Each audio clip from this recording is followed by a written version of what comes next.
सर्वशक्तिमान परमेश्वरका वचनहरूको वाचन संग्रह। आखिरी दिनहरूका ख्रीष्टले मात्रै मानिसलाई अनन्त जीवनको बाटो दिन सक्नुहुन्छ।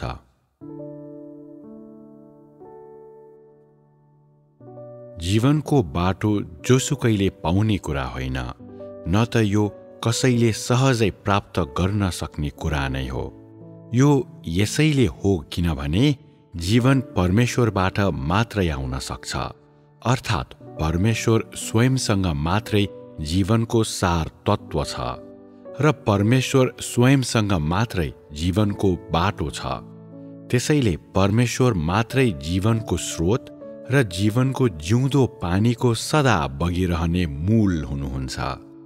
उहाँले संसारको सृष्टि गर्नुभएदेखि नै परमेश्वरले जीवनको शक्तिसँग सम्बन्धित धेरै काम गर्नुभएको छ।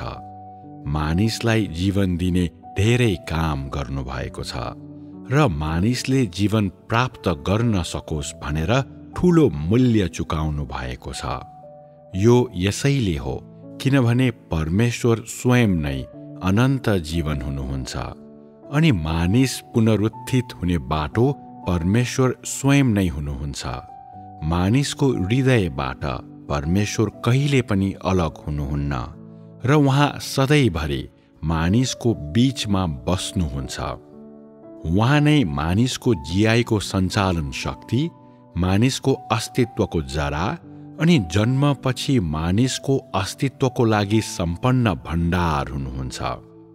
मानिसलाई पुनर्जन्म गराउने र उसको हरेक भूमिकामा दृढताका साथ जिउन सक्षम गराउने उहाँ नै हुनुहुन्छ। उहाँको शक्ति र उहाँको ननिभ्ने जीवन शक्तिकै कारण मानिस पुस्तौँदेखि जिएको छ। जुन अवधिमा परमेश्वरको जीवनको शक्ति नै मानिसको अस्तित्वको मुख्य आधार बनेको छ र कुनै पनि मानिसले कहिल्यै नतिरेको मूल्य परमेश्वरले तिर्नु भएको छ। परमेश्वरको जीवन शक्ति अरू कुनै पनि शक्तिमाथि प्रबल हुन सक्छ। यसको साथै यसले कुनै पनि शक्तिलाई उछिन्छ। उहाँको जीवन अनन्त, उहाँको शक्ति असाधारण छ र सृष्टि गरिएको कुनै पनि प्राणी वा शत्रुको शक्तिले उहाँको जीवन शक्तिलाई जित्न सक्दैन। समय वा स्थानको बावजुद परमेश्वरको जीवन शक्ति अस्तित्वमा नै रहन्छ र यसको शानदार चमकलाई चम्काउँछ। स्वर्ग र पृथ्वी धेरै परिवर्तन भएर जान सक्छ, तर परमेश्वरको जीवन सदा सर्वदा उस्तै रहन्छ। सबै कुराहरू टलेर जान सक्छ, तर परमेश्वरको जीवन अझै उस्तै रहनेछ किनभने सबै कुराहरूको अस्तित्वको स्रोत अनि तिनीहरूको अस्तित्वको जरा परमेश्वर नै हुनुहुन्छ। मानिसको जीवन परमेश्वरबाट सुरु हुन्छ। परमेश्वरकै कारणले गर्दा स्वर्गको अस्तित्व छ अनि परमेश्वरको जीवनको शक्तिबाट पृथ्वीको अस्तित्व उत्पन्न हुन्छ। कुनै पनि थोकको जीवन शक्तिले परमेश्वरको सार्वभौमिकतालाई उछिन्न सक्दैन र जोसका साथ कुनै पनि थोक परमेश्वरको अख्तियारको प्रभुत्वबाट उम्कन सक्दैन। यसरी तिनीहरू जोसुकै भए पनि हरेक नै परमेश्वरको प्रभुत्वमा समर्पित हुनुपर्छ। हरेक नै परमेश्वरको आज्ञाको अधीनमा जिउनुपर्छ अनि उहाँको हातबाट कोही पनि उम्कन सक्दैन।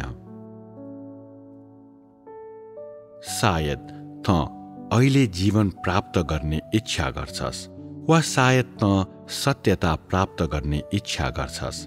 जेसुकै भए पनि त परमेश्वरलाई भेट्ने इच्छा गर्छस्।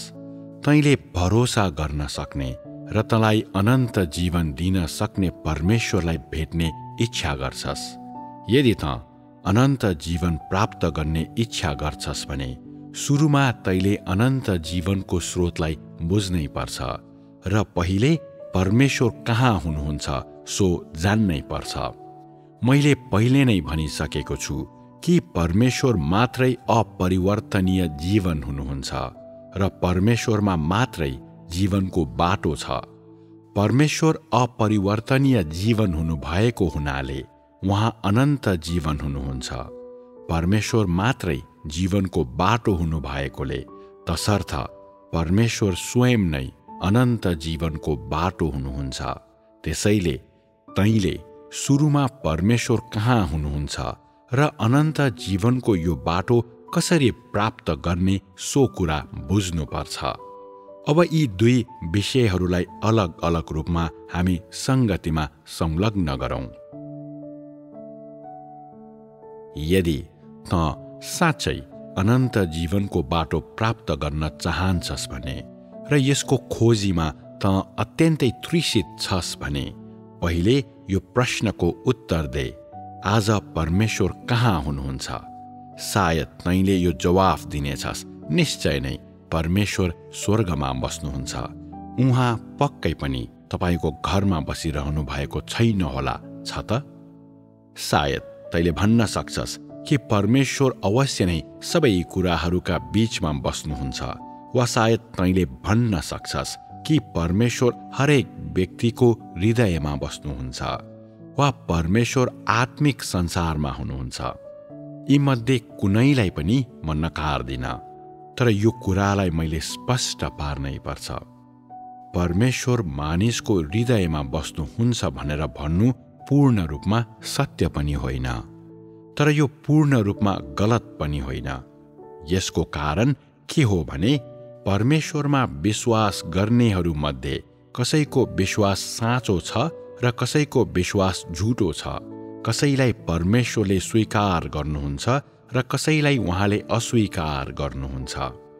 कसैले उहाँलाई प्रसन्न तुल्याउँछन् र कसैलाई उहाँले घृणा गर्नुहुन्छ, अनि कसैलाई उहाँले सिद्ध तुल्याउनुहुन्छ र कसैलाई उहाँले हटाउनुहुन्छ। त्यसैले म भन्छु कि परमेश्वर एक दुईजना मानिसहरूको हृदयमा मात्रै बस्नुहुन्छ र यी मानिसहरू अवश्य नै परमेश्वरमा साँचो रूपमा विश्वास गर्नेहरू, परमेश्वरले स्वीकार गर्नुहुनेहरू, उहाँलाई खुसी पार्नेहरू र उहाँले सिद्ध पार्नुहुनेहरू हुन्। परमेश्वरद्वारा अगुवाई गरिएकाहरू तिनीहरू नै हुन्। तिनीहरू परमेश्वरद्वारा अगुवाई गरिएकाहरू भएकाले पहिले नै परमेश्वरको अनन्त जीवनको बाटोको बारेमा सुन्ने र देख्ने मानिसहरू तिनीहरू नै हुन्। परमेश्वरमाथि झुटो विश्वास हुनेहरू, परमेश्वरले स्वीकार नगर्नेहरू, परमेश्वरले घृणा गर्नेहरू, परमेश्वरले हटाउनु हुनेहरू, तिनीहरूलाई परमेश्वरले इन्कार गर्न बाध्य छन्।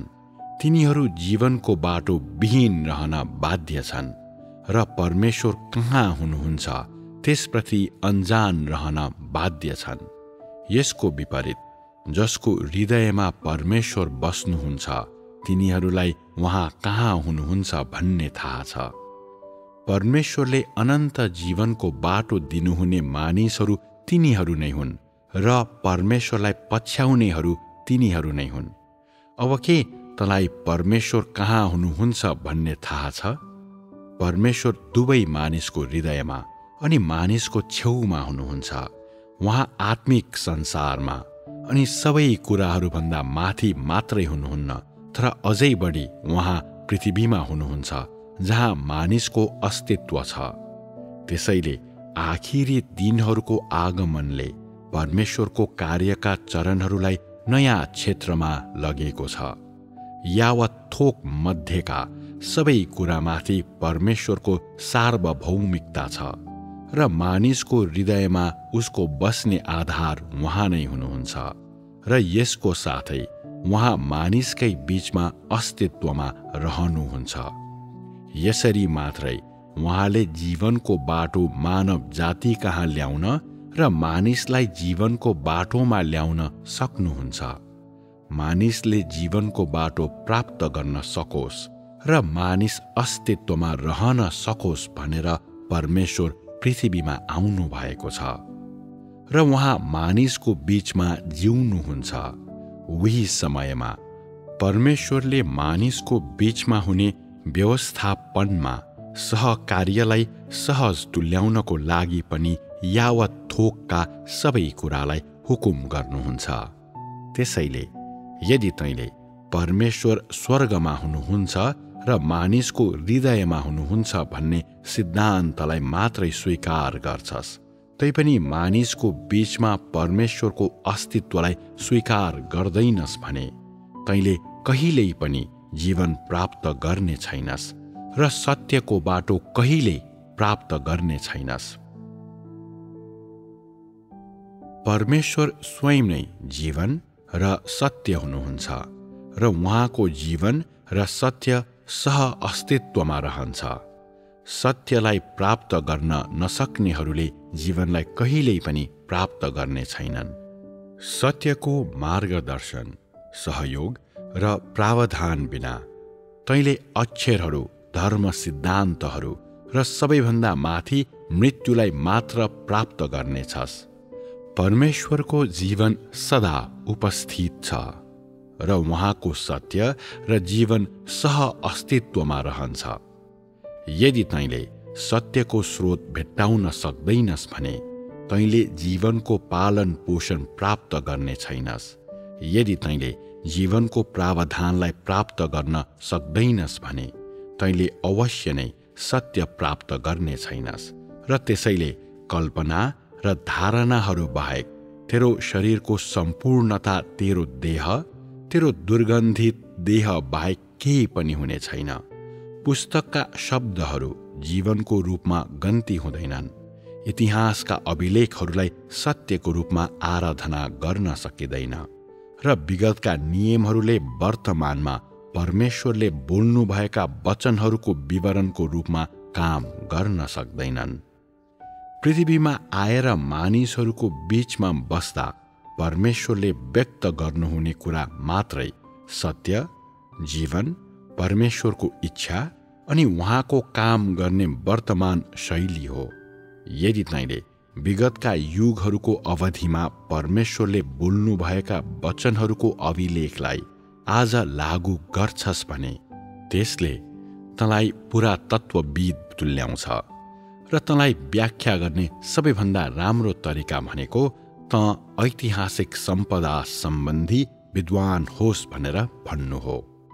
त्यो यसैले हो किनभने तँ सधैँ परमेश्वरले विगतका समयहरूमा गर्नुभएको कामका निशानाहरूमा विश्वास गर्छस्।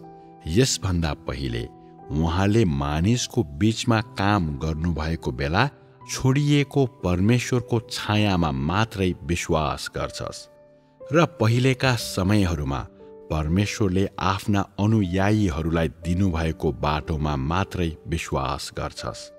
त आज परमेश्वरको कार्यको दिशामा विश्वास गर्दैनस्। आजको परमेश्वरको महिमित मुहारमा विश्वास गर्दैनस् र परमेश्वरले हाल व्यक्त गर्नुभएको सत्यको बाटोमा विश्वास गर्दैनस्। त्यसैले त अवश्य नै दिवा सपना देख्ने होस् जो पूर्ण रूपमा वास्तविकता भन्दा सम्पर्क बाहिर छ। यदि त अझै पनि मानिसमा जीवन ल्याउन नसक्ने वचनहरूमा टाँसिन्छस् भने त काठको ठुटा जस्तो काम नलाग्ने छस्, किनभने त अत्यन्तै रूढिवादी, अत्यन्तै हठी, अत्यन्तै अविवेकी छस्। देहधारी हुनुभएका परमेश्वरलाई ख्रिस्ट भनिन्छ। त्यसकारण मानिसहरूलाई सत्यता दिन सक्नुहुने ख्रिस्टलाई परमेश्वर भनिन्छ। यसको बारेमा केही पनि अत्युक्ति छैन, किनभने उहाँमा परमेश्वरको सार छ र परमेश्वरको स्वभाव छ र उहाँको काममा बुद्धि छ जसलाई मानिसले प्राप्त गर्न सक्दैन। आफैलाई ख्रिस्ट भनी भन्ने तैपनि परमेश्वरको काम गर्न नसक्नेहरू ठगहरू हुन्। ख्रिस्ट पृथ्वीमा परमेश्वरको प्रकटीकरण मात्रै हुनुहुन्न, तर उहाँ मानिसको बीचमा उहाँले आफ्नो काम गर्ने र त्यसलाई पूरा गर्ने क्रममा परमेश्वरले धारण गर्नुहुने खास देह पनि हुनुहुन्छ। यो कुनै पनि मानिसले हटाउन सक्ने देह होइन, तर पृथ्वीमा परमेश्वरको कार्यलाई पर्याप्त रूपमा वहन गर्न र परमेश्वरको स्वभावलाई व्यक्त गर्न अनि परमेश्वरको राम्ररी प्रतिनिधित्व गर्न र मानिसलाई जीवन दिन सक्ने देह हो। ढिलो वा चाँडो ख्रिस्टको नक्कल गर्नेहरू पतन हुनेछन्, किनभने तिनीहरूले आफूलाई ख्रिस्ट भनी दाबी गर्ने भए तापनि तिनीहरूमा ख्रिस्टको कुनै पनि सार छैन। त्यसैले म भन्छु कि ख्रिस्टको विशुद्धतालाई मानिसले परिभाषित गर्न सक्दैन, तर परमेश्वर स्वयंले मात्र यसको उत्तर दिन र निर्णय गर्न सक्नुहुन्छ। यसरी यदि त जीवनको बाटोलाई साँचो रूपमा खोज्न चाहन्छस् भने तैँले पहिले परमेश्वर पृथ्वीमा आउनु भएर उहाँले मानिसलाई जीवनको बाटो दिने काम गर्नुहुन्छ भन्ने स्वीकार गर्नै पर्छ र मानिसलाई जीवनको बाटो दिनको लागि आखिरी दिनहरूमा उहाँ आउनुहुन्छ भन्ने तैँले स्वीकार गर्नै पर्छ। यो विगत होइन, यो आज नै भइरहेको छ। आखिरी दिनहरूका ख्रिस्टले जीवन ल्याउनुहुन्छ अनि सत्यको नित्य रहने र अनन्त बाटो ल्याउनुहुन्छ। मानिसले जीवन प्राप्त गर्ने मार्ग यही सत्य नै हो र यो एक मात्र मार्ग हो जसद्वारा मानिसले परमेश्वरलाई चिन्नेछ र परमेश्वरद्वारा स्वीकार गरिनेछ। यदि त आखिरी दिनहरूका ख्रिस्टले प्रदान गर्नुभएको जीवनको खोजी गर्दैनस् भने तैँले कहिल्यै पनि येशूको स्वीकृति प्राप्त गर्ने छैनस् र स्वर्गको राज्यको ढोकामा प्रवेश गर्न कहिल्यै पनि योग्य हुने छैनस्, किनभने त इतिहासको कठपुतली र कैदी दुवै होस्।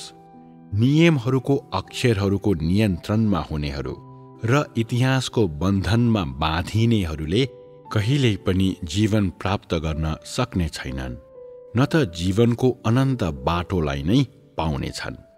यो यसैले हो किनभने तिनीहरूसँग सिंहासनबाट बग्ने जीवनको पानी होइन, तर हजारौं वर्षदेखि जमेर बसेको धमिलो पानी मात्रै छ।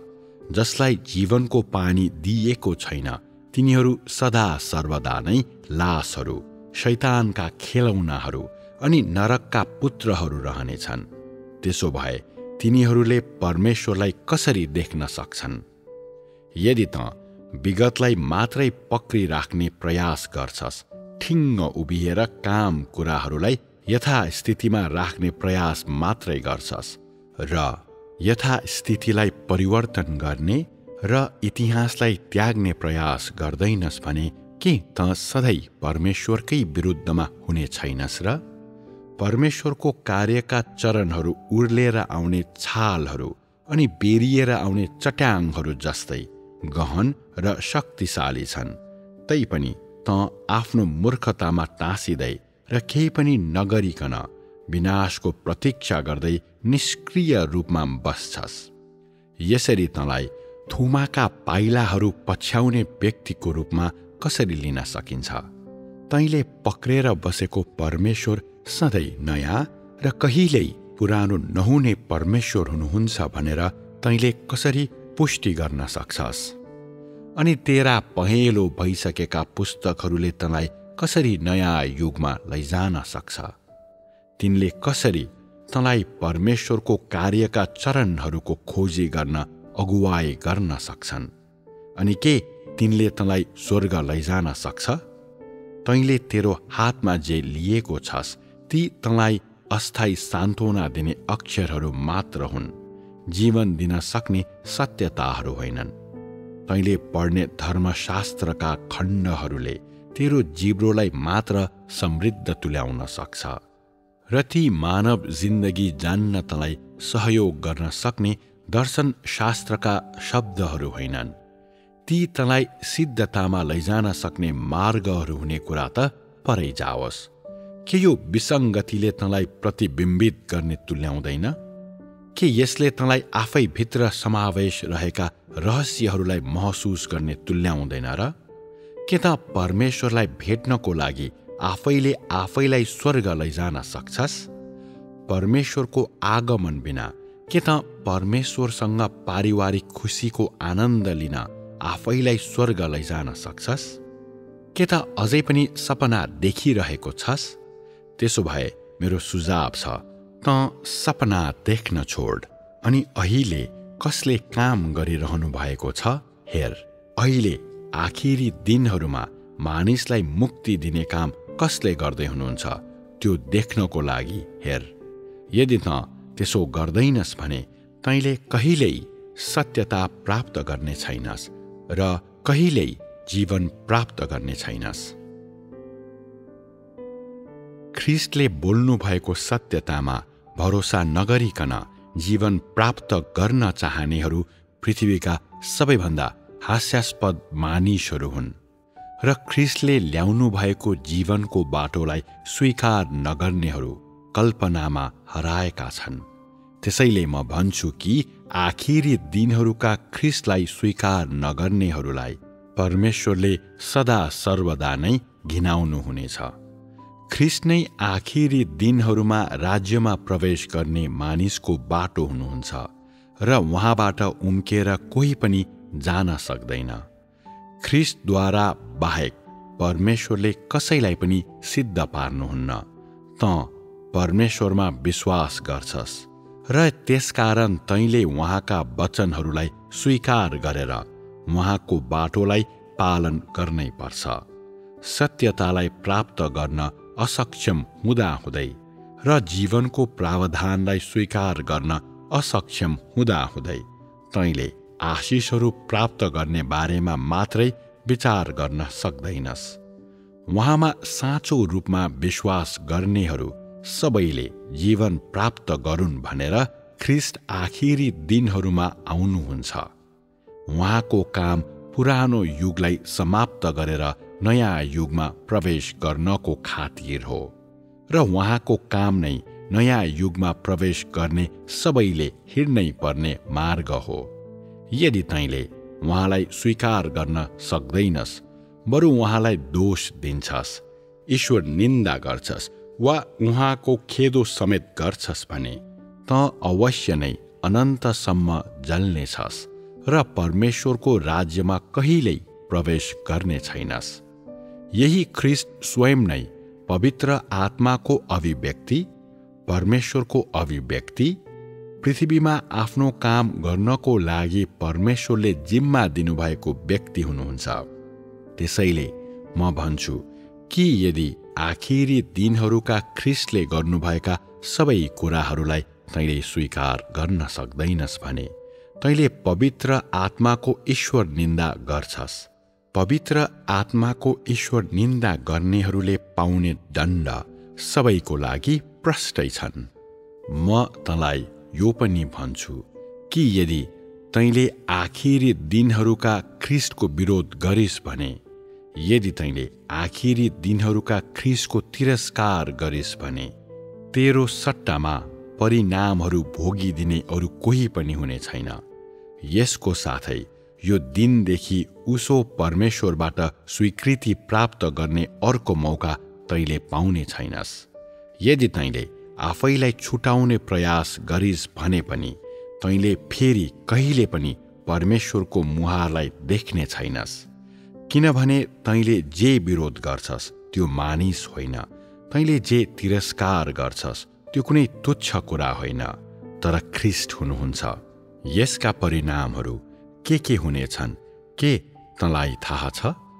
तैँले सानो गल्ती होइन तर घृणित पाप गरेको हुनेछस्।